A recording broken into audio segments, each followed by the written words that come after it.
$100. Not $1,000. Not $10,000. Just $100. An amount most people wouldn't even think twice about spending. A casual dinner, a random online purchase, something that disappears from your account without resistance. And yet, there are real, documented cases of individuals who started with roughly that amount and, over time, built something massive.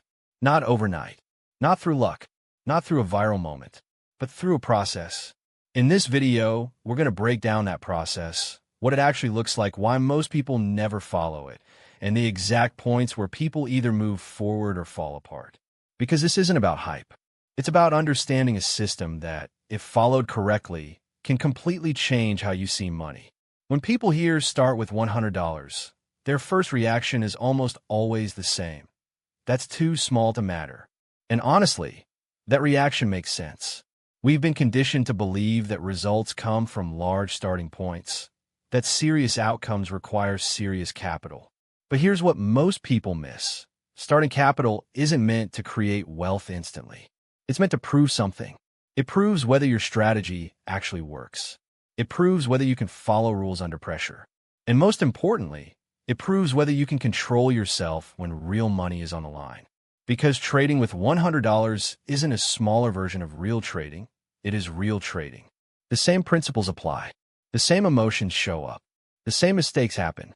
The only difference is the size of the consequences, and that's exactly why it matters. At the beginning, nothing feels exciting. You don't see big profits. You don't feel momentum. It feels slow, almost pointless. And this is where most people quit. Not because the process doesn't work, but because it doesn't feel like it's working yet. They start chasing faster results, increasing risk, and abandoning discipline. And in trying to speed things up, they destroy the very thing that could have worked. Let's be clear, this path isn't possible in every market. But there are specific environments where small capital can actually function effectively. Forex is one of the most common entry points. It allows extremely small position sizes, so you can participate in real trades without exposing yourself to massive losses. Then there's cryptocurrency, volatile, unpredictable, and often intimidating. But that same volatility creates opportunity. Movements that would take months elsewhere can happen in days or even hours. There are also options where defined risk allows you to control exactly how much you can lose before entering a trade. And finally, one of the biggest shifts in recent years is funded trading programs, often known as prop firms. Instead of slowly building your own capital over years, these programs allow you to prove your ability and gain access to significantly larger capital faster. But there's a catch. None of these markets reward inexperience. They reward discipline. Now let's talk about something simple but powerful. Compounding.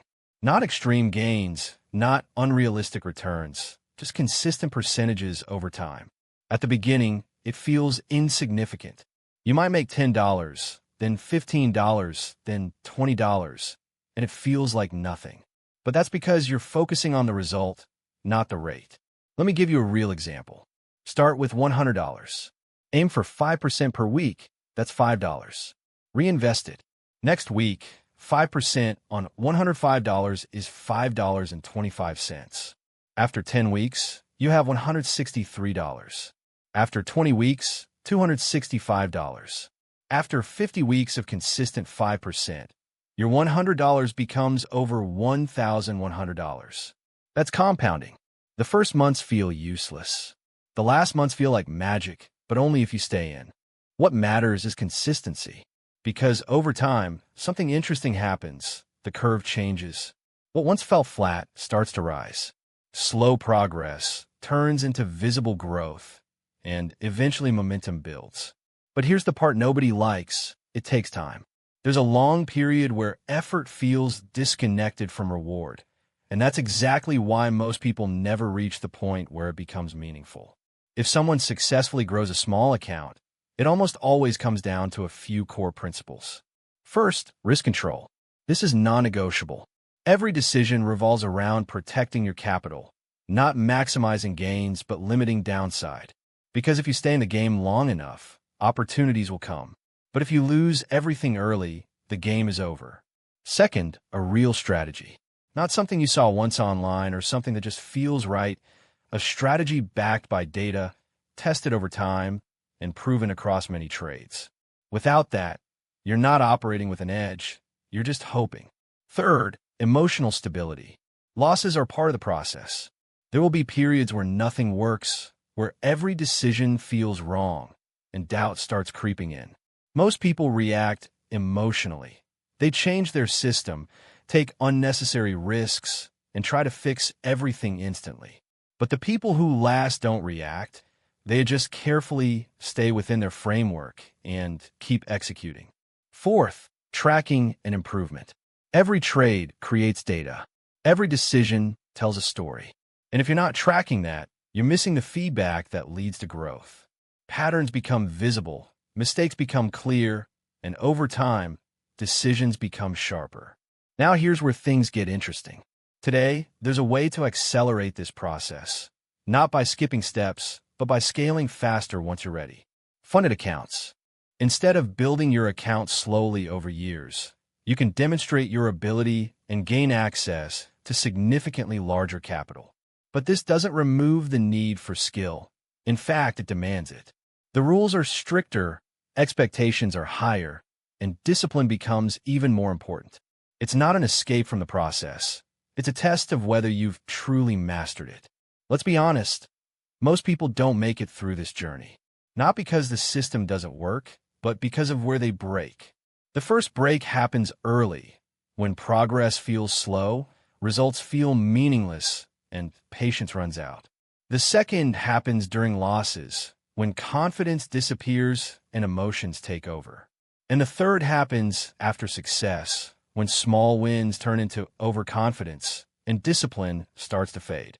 And that's often where everything collapses, because success without control is more dangerous than failure. The people who make it through this process aren't special. They don't have secret strategies or perfect accuracy. What they have is consistency. They follow rules when it's boring, stay disciplined when it's difficult, and keep going when others stop.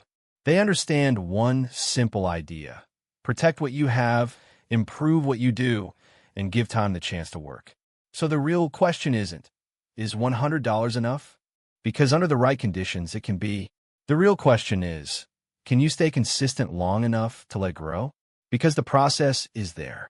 The opportunity exists. The path is real. But very few people actually walk it all the way through. Before you go, here's your call to action.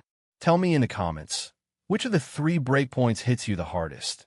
The slow start, the painful losses, or the overconfidence after small wins?